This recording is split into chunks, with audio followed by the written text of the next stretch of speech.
I'm Peg Ritenour. I'm Vice President of Legal Services here at the Ohio Association of Realtors. One of my main responsibilities at OAR is staffing the Legal Assistance Hotline.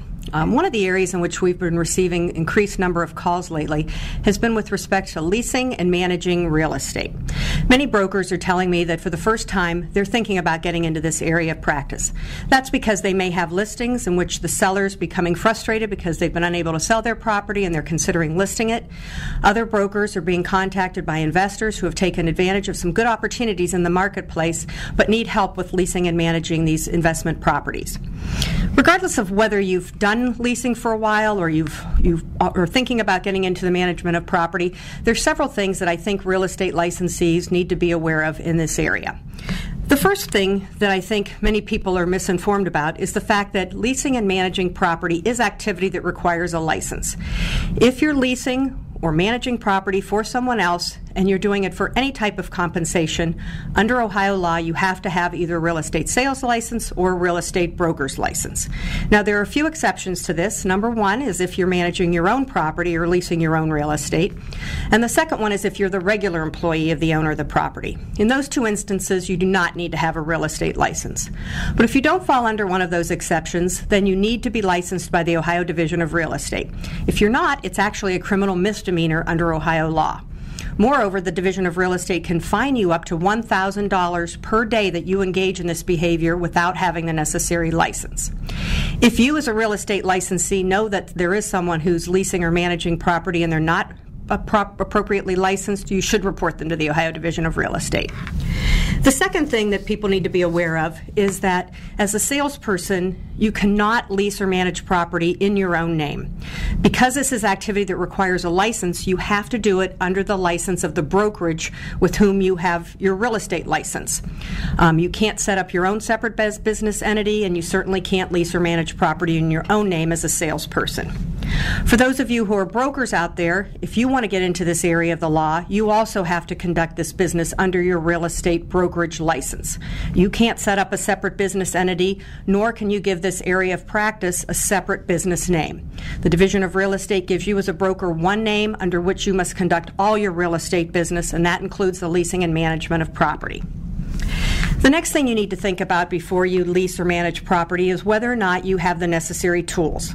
The first thing you'll need if you're going to help an owner lease property is some agreement with that owner that sets forth what your compensation is going to be for your services and the terms on which the owner is willing to lease the property. If you're going to manage the property on an ongoing basis, you also want to have a written property management agreement that's going to, again, spell out your compensation and also spell out your obligations and duties that you owe to the owner of the property. You're also going to want to think about the other forms that you're going to need, such as an application for tenants to sign and to complete. You're also going to have to think about where you're going to find the lease. Are you going to provide that, or is an attorney going to provide that for the owner? The next and final thing that I want to mention is that because this is a very specified area of practice, there are a lot of different laws that you need to be familiar with. We've already touched on the real estate license laws, and besides the fact that you have to have a real estate license to lease or manage property, it's also important that you know that there are other provisions that apply to you. For example, if you're going to manage property, the brokerage has to have a separate property management trust account. There's also requirements that dealing with the accountings that you have to provide to the owner, and there are record-keeping requirements. You also need to make sure that you're familiar with Ohio's landlord-tenant provisions that spell out the duties and obligations of both the landlord and the tenant. You also want to think about the Fair Credit Reporting Act, because if you're going to be involved in the screening process and you're using a credit report, there are federal laws that govern the notifications that must be given to the tenant in that area.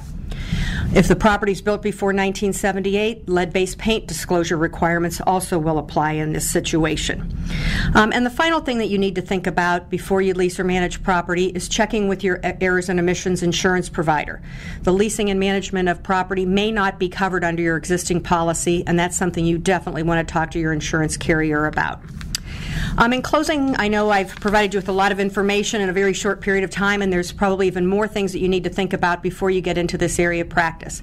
On OAR's website, we have 2 white papers dealing with leasing and property management. They can both be found in our legal section of our website, which is ohiorealtors.org.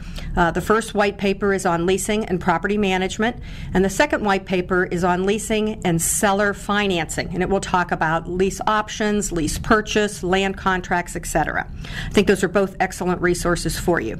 And finally, I want to mention that OAR does have a continuing ed class that is going to be held on Thursday, April 19th here at our offices. It's going to be taught by Lori Garland, who is also legal counsel here at the Ohio Association of Realtors, and it's going to cover a variety of property management and leasing issues, and I think you'll find it to be very informative.